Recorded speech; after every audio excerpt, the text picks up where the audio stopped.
Hello, friends of the Dolly Cam. It is Rachel, and we are here back in Baltimore, Maryland, covering the Region 11 Dollology Doll Conference, and it's been a lot of fun. So we are here. We have something very special that has been arranged by my good friend Ann Coleman, and we are here live in the competitive exhibit, and there are a lot of wonderful dolls to look at. So we are going to look, learn, and share, and I am here with another very good friend that you all know. Her name is Susan Foreman. She collects a lot of things, and we are going to chat dolls, and we are going to look at some of these competitive exhibits and chat about them. So look, learn, share. Feel free to pop in some questions if you have some questions for Susan or myself, or Ann's even here. So we're gonna have fun, and we're gonna look at dolls. So I'm gonna turn the camera around, and we're gonna chat with Susan. So Susan, so good to see you. Hello, Susan's from Ruby, California. And Susan, you are a mover and a shaker. You come to all the doll events, and it is so fun to be here with you. What is one of the reasons why you enjoy the competitive exhibit? Well, actually, it's an opportunity to just learn so much more. What I really enjoy doing is, you go to a exhibit like this, okay, and then yesterday, now these are the Door of Hope dolls, for example. And we all know about the missionary and the Door of Hope and how it got started. But then yesterday I attended a program that Sue Nile put on about Elsie Krug, who was actually born here in Baltimore. And in the 1920s, she started her own business. She had been a missionary in China, so she had Chinese connections. And she started to import, in addition to a lot of other things, Door of Hope dolls. She had imported about 22 different models. Cool. So that was to me like a whole nother connection. So when I came in here and I looked, it's like now I have a different appreciation for the Door of Hope. And here the number of examples you can see are just phenomenal. And the fact that they're all in one category, so you can really compare. And that's what I enjoy. The other thing is when I come into the competition room, I like to look at the dolls and not really look at the ribbon that they've won. I like to look at it and say, okay, now which one appeals to me? And oftentimes it may not be the blue ribbon winner. And that's where I like to, talk with people to find out why did one doll receive the blue ribbon versus the one that maybe I picked out that I liked that might have been a second or third place. Sure. So I think this is where the competition room is so important. And from a collector's standpoint, just like I like to do the same thing because I like to kind of be a little architect and maybe even figure out for myself why one got a blue, one got a green, because you have to kind of really look close and think from a judge's standpoint of why. And it could be having to do with a painting. It could have to do with a little bit of restoration. And it's interesting. It really is. And to me too, for example, we happen to be here at the Door of Hope, but it can go with Schoenhut too. I mean, all these important makers and the contributions to the doll world. But more than just the doll, when I look at these, I look at the history. What was going on in the world? Why did these come about? And there's so much more, whether it's a doll, whether you collect a watch or a clock or anything else, it's the stories that go with them. And so all of these dolls have a story. They were made at a particular time period because of the economy or what have you. And to see them in grouping in the categories, I think just adds to that history. It certainly does, and there is so much to learn about culture and about what was happening at the time through our dolls. Look at these Schoenhuts over here. Aren't they just so much fun? So this first category right here is Schoenhut wood with carved wood hair, and then these are the wigged children. And I have to admit, when I looked at all of them, I did pick out the boy that did get the blue ribbon. And I don't know anything about Schoenhut, but he just so appealed to me over in the back corner. He really is so appealing. They are all charming, and it's fun to enter your dolls into competition. And it's one thing I'd like to stress that it's a friendly competition. So I mean, do you ever feel like it's not?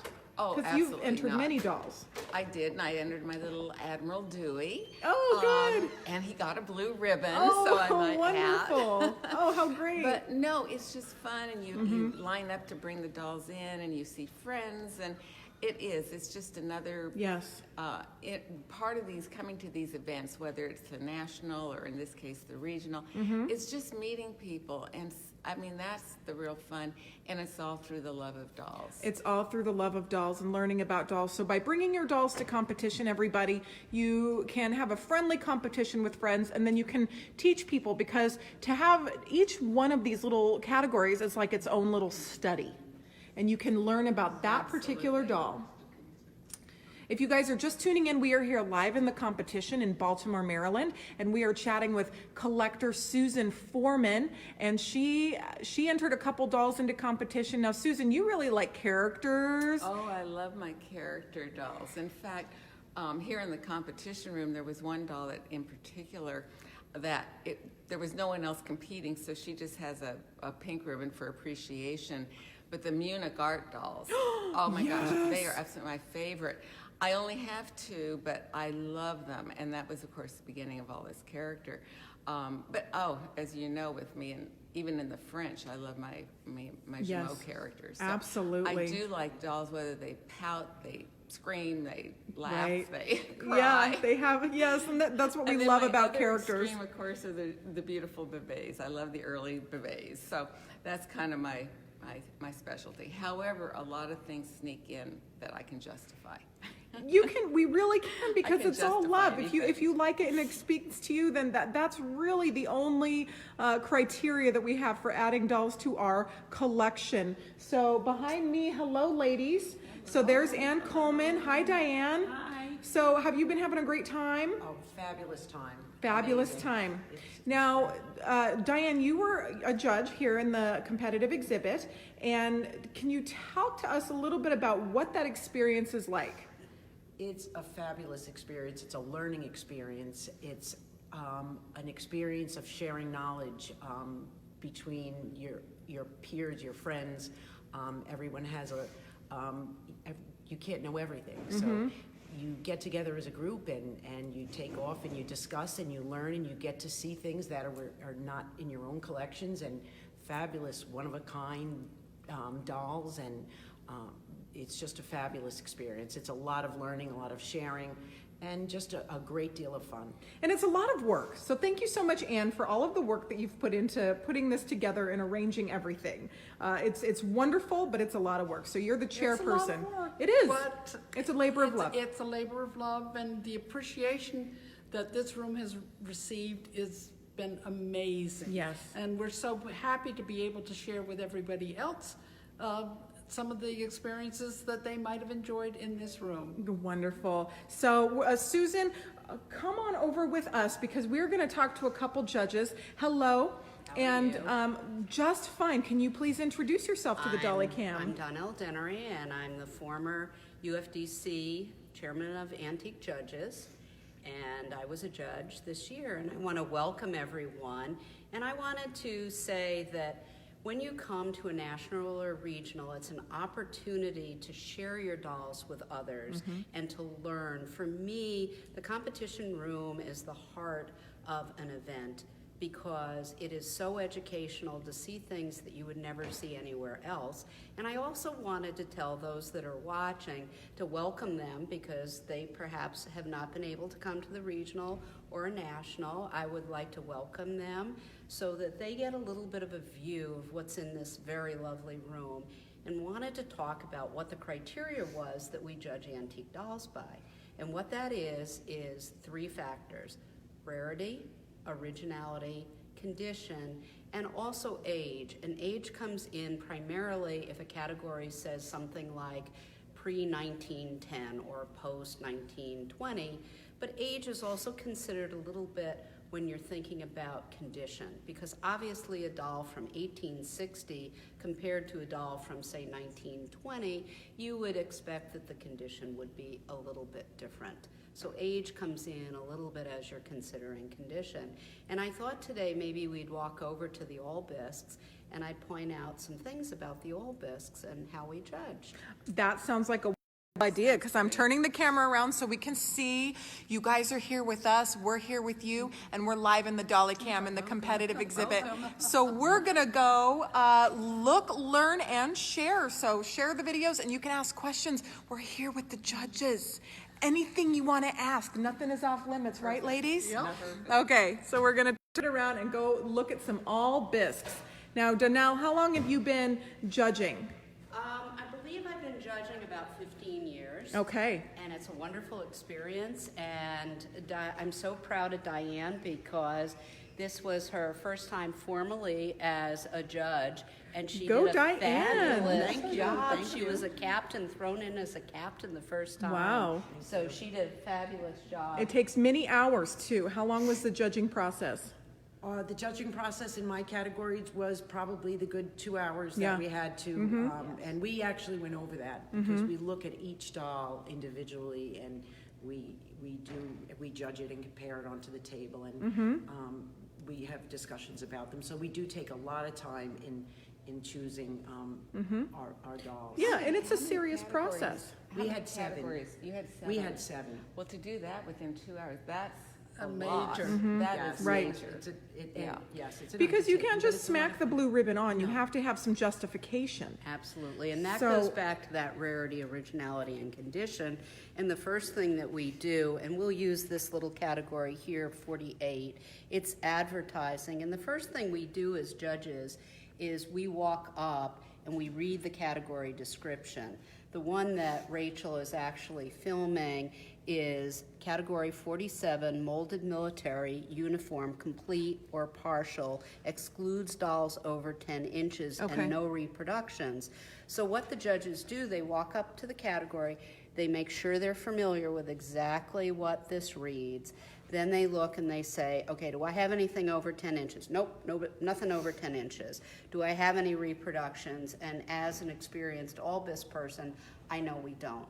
So then we go to rarity, originality, and condition. And in this particular case, we had 2 dolls.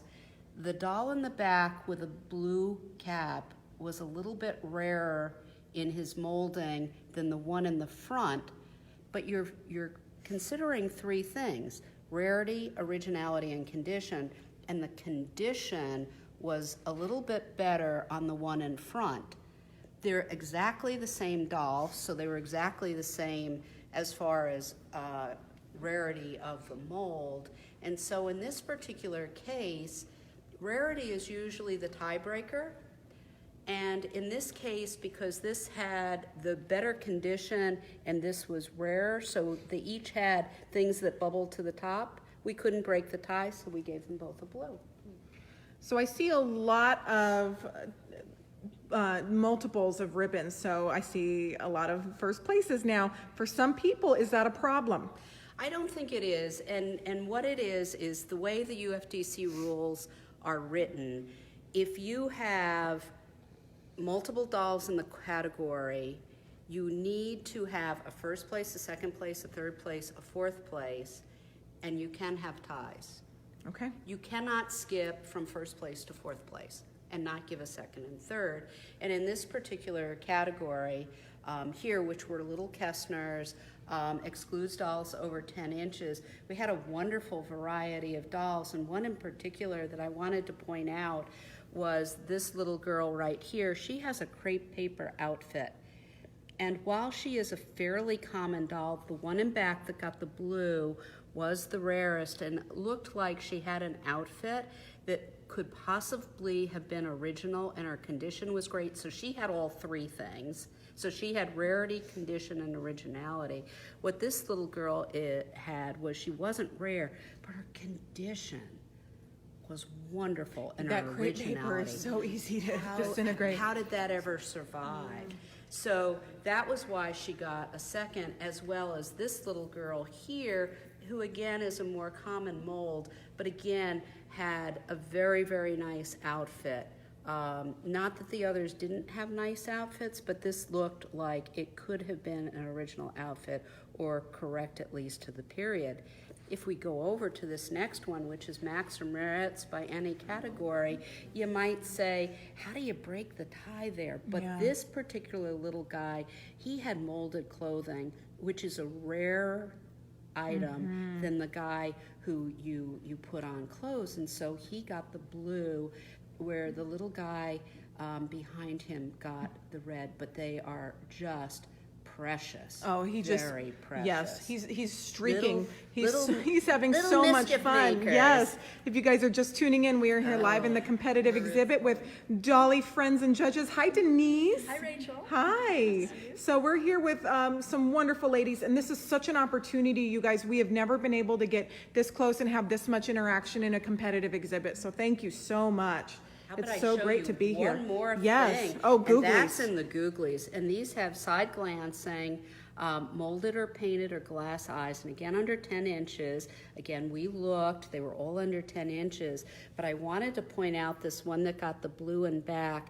It's very rare because I think the camera is picking it up. It is jointed at not only the neck, not only the shoulders, not only the hips, but also at the elbows and the knees. That's and so extraordinary. often they are so fragile that those joints get broken. So very, very rare. Wonderful. How neat.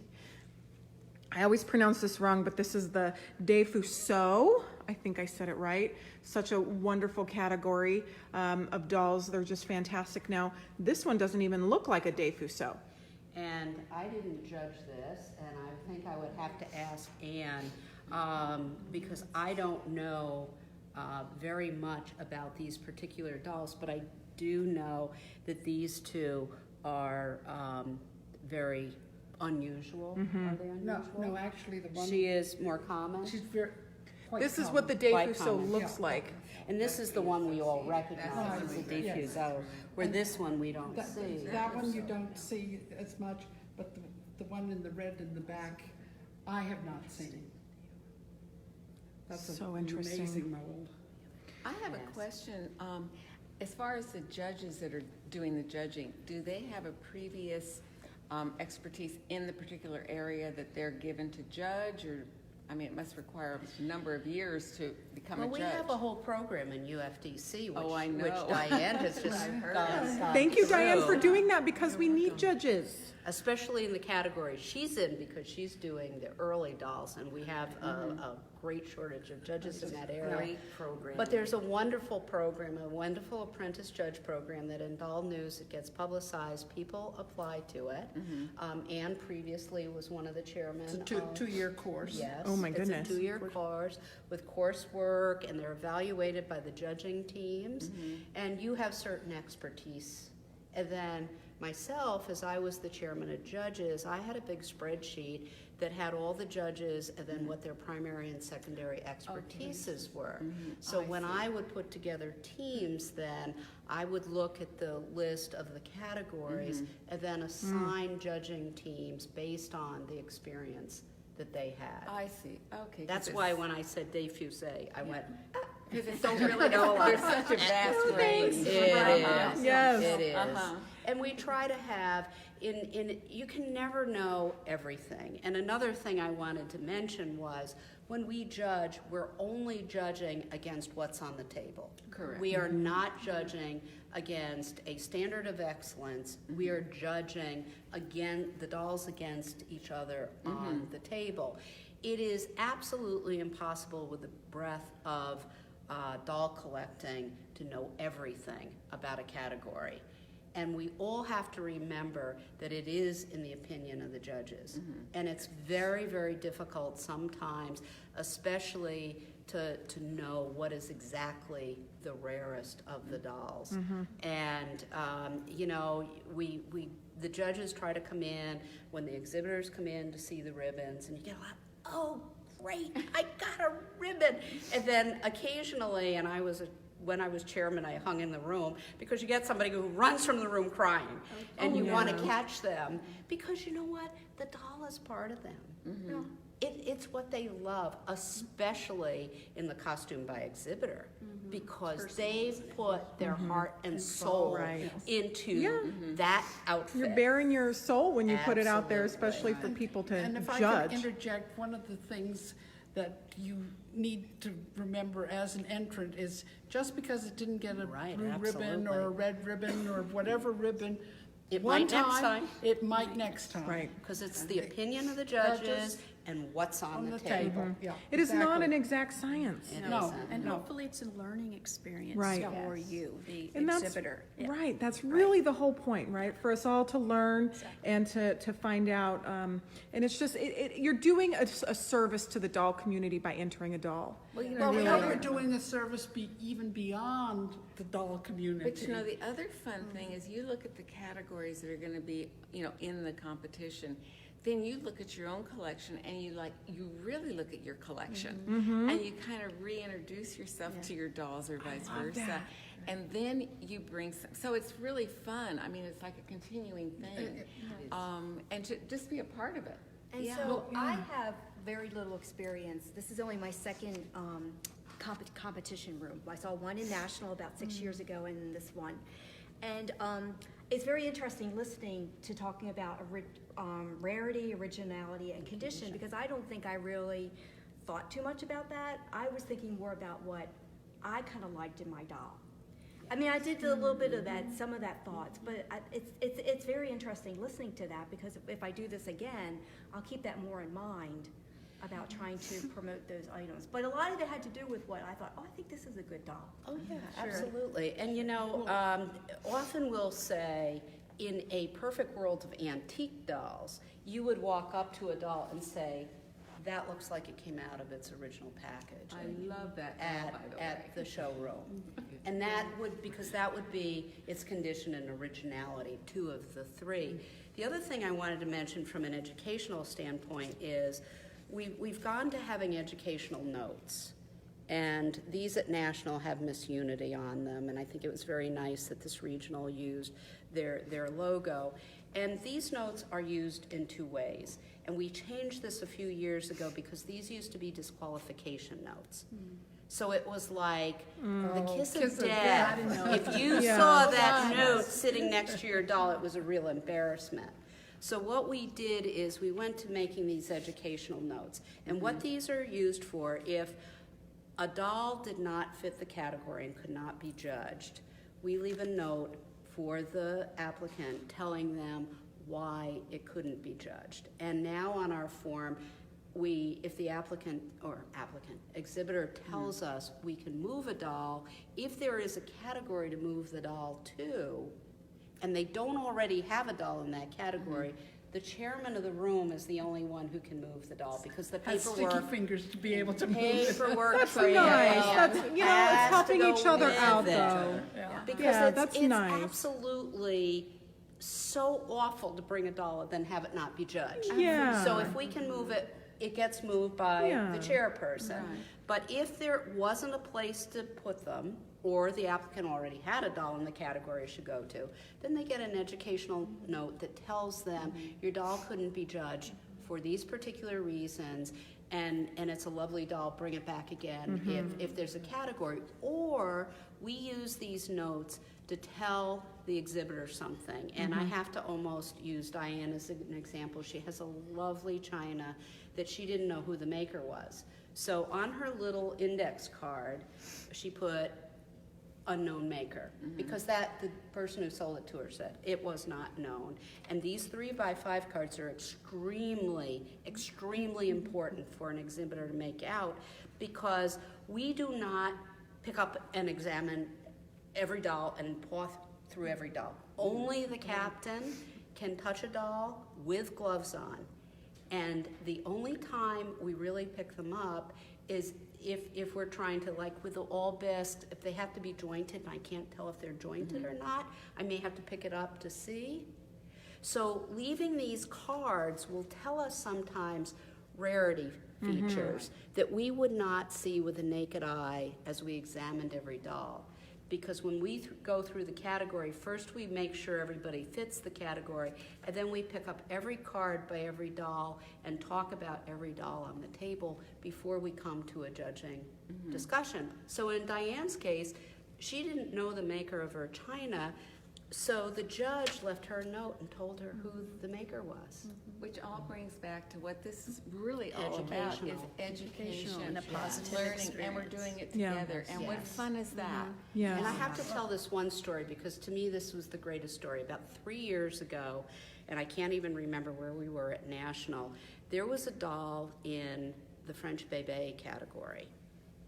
And we weren't sure, a lot of us that were judges weren't sure what it was, and neither was the team. And there, in the judging room, there are rovers. And rovers are people who have extremely deep expertise or broad expertise. Sammy Oden was one of the rovers. So the team asked Sammy to come over. The exhibitor had bought this doll at a barn sale for a couple $100, and it was a very rare H doll. Oh, It was a really? jalapeno.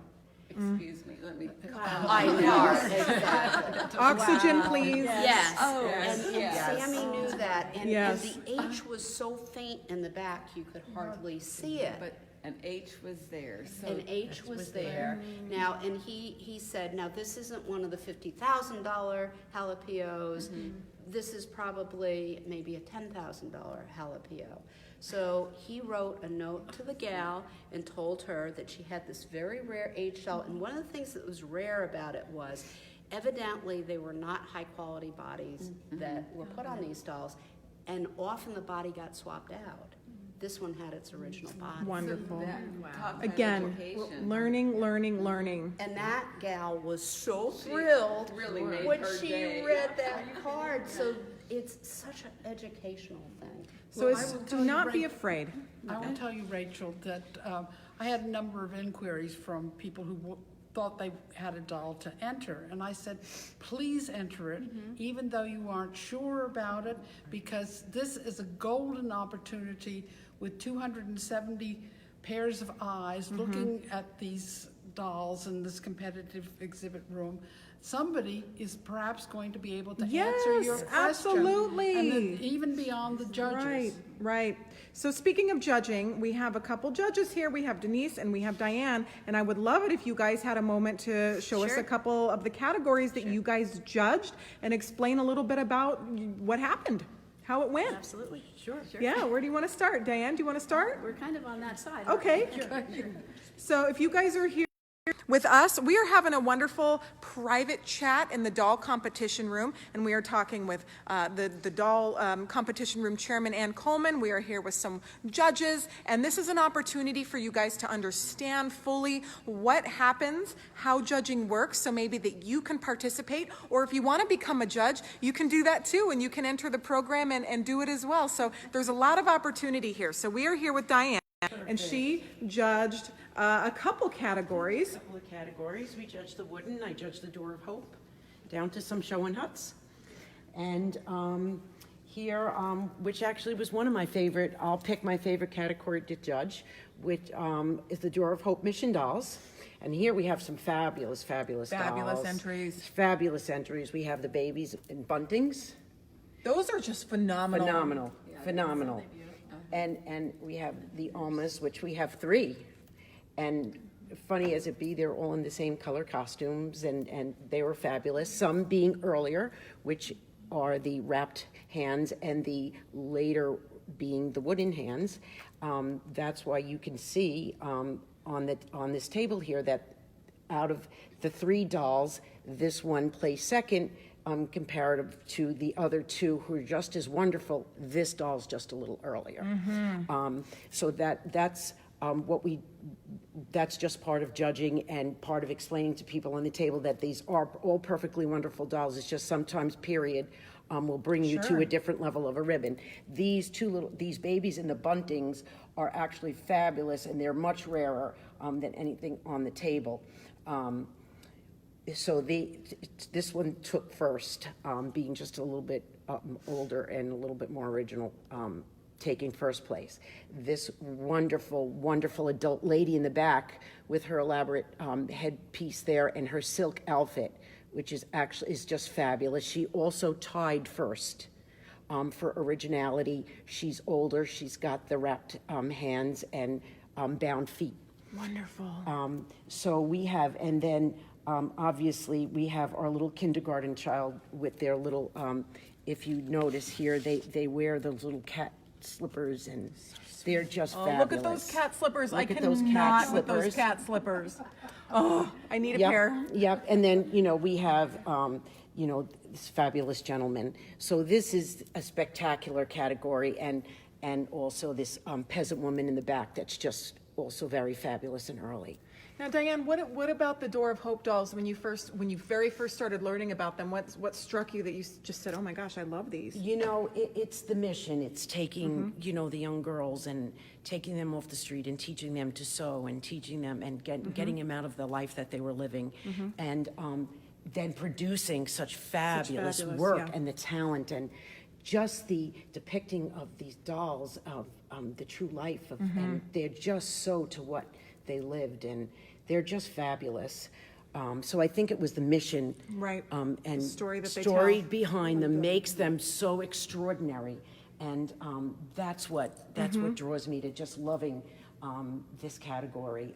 So judging it was learning. It was just a fabulous category to judge. It really is. So we sure. have these show and hunts over here, and the boy that won the blue, he's in the back. He's in the little boy back. blue. Why did he win Well, first he's place? just got a fabulous presence. He's a little earlier, and it's just his presence is just fabulous. If you can look on the table, you can look at his shoes, his original shoes, his socks, his fabulous wig. He was a fabulous doll, and like I said, all of them on the table. Another young girl in the back, all original painting. Shoes are very important when Shoes it are comes to very, show and very hunts. important. We know very, that. very important. Very Now, important. Diane, your red ribbon one, his eyes look different He than does. the other He ones. has brown sleep eyes. And He's those are made out of fabulous. tin, right? Brown Yeah. tin sleep eyes he has, yes. So that is That very is- rare. Yes, very rare. He's in his factory suit, original shoes. Cute. I believe, and he's just a darling little package. So He's what year another would he darling have little been made package. then? He seems like he might be a little bit newer than some of the other ones, I mean, as far as age-wise.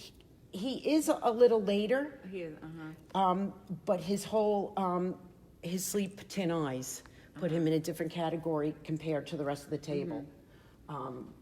So, Bumped him up a bumped notch. him up a notch. Yeah. So that put him in second place. They're And just Show and so Hunt wonderful. made over Oh, such a so- long period of time, Yeah. the same heads. So wonderful. Yep. So we Yes, have they're some wooden fabulous. We dolls have some, here. here we have some Swiss woodens. This is a Hugler. This is an early doll. It's an early Swiss wooden, and she's dressed in the traditional child. And this category is Swiss wooden child. So everything on this table had to be judged as if it was as children. There was one of 5 hairstyles. There was traditional clothing. So this doll fit that perfectly. This is our blue first place ribbon. She is also rare because she has blue eyes, which is another rare factor in judging some Swiss woodens. Great. Yep, she has, if you see here, she's a little earlier because of her shoes. With Hugler, as they produced more and they needed to cut down on some expenses, they made painted shoes, and it was, so she's a little earlier. And then we have this lovely doll in the back. She also, blue eyes, beautiful presence, wonderful clothes. And then our wonderful young girls in the back who took third. So great. So great. Thank you, So Diane. great. It is so fun to see some of these categories. So where's Denise? Here I am. Here's Denise. Okay, so Denise, show us a couple of the categories that you Okay, we judged. have some French dolls over here. Oh, here we I go. don't know if I can get in here, but We can start with the, Let me move this Okay. so that. If you guys are just tuning in, we're having a private tour of the competition. We are here with some of the wonderful judges and Coleman, and they are giving us some reasoning behind what the judging. It's wonderful. it's a very interesting little Jumeau category, or the ones that are here. These are Jumeau bébés, closed mouth, pre-1900.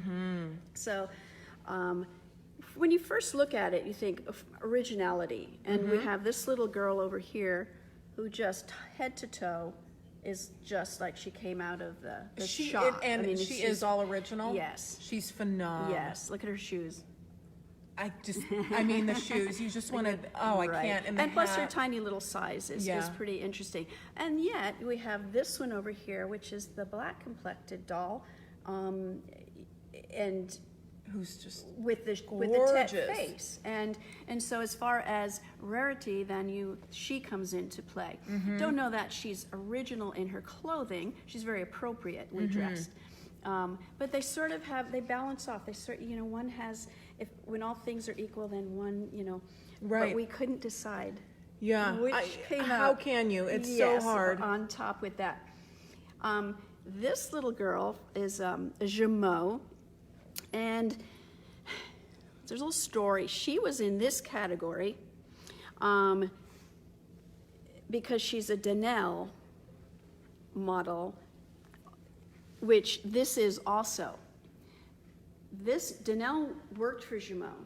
Donnell stole one of his molds and tried to make a doll. Well, Jumeau didn't like that very much. So he sued Donnell, said, okay, you've got to destroy all the molds. But anyway, Donnell did make some.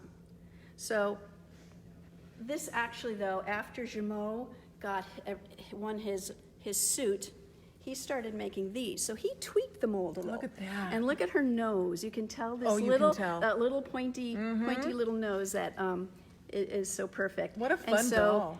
her small size, we felt that you just don't see them in the size very often. We did give her a second, but we also gave her a second. Look at her flirty I eyes. love her And- flirty eyes. Now, do they flirt or are well, they just not only stationary? no, they flirt, but with a little bar. Oh, how neat. Now we didn't tear her apart to see Sure. it, but as Donnell was talking about the cards, you can see that she even drew a little Smart. a little diagram of what is back there. So Yeah. we didn't have to, I might have thought that it just was flirty as you moved it, but no, it has this little It's mechanism. important to put everything that you know. Yes, every little piece together. So it was interesting. We were able to move this doll. Wonderful. Thanks to Anne. Thank you, So Anne. We did have to ask to have that done. But that gave her an opportunity to be judged. Right. Which I think is a very positive experience. Absolutely. And these ladies over here, just to die. When you look at originality again, look at this lady. It just makes your heart go pitter pat. It does. It really does.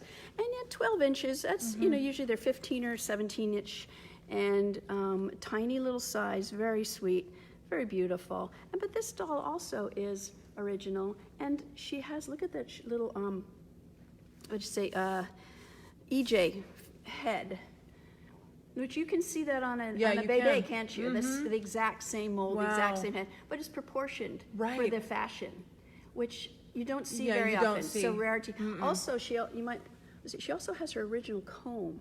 So they have their original hairstyle. She has the comb still.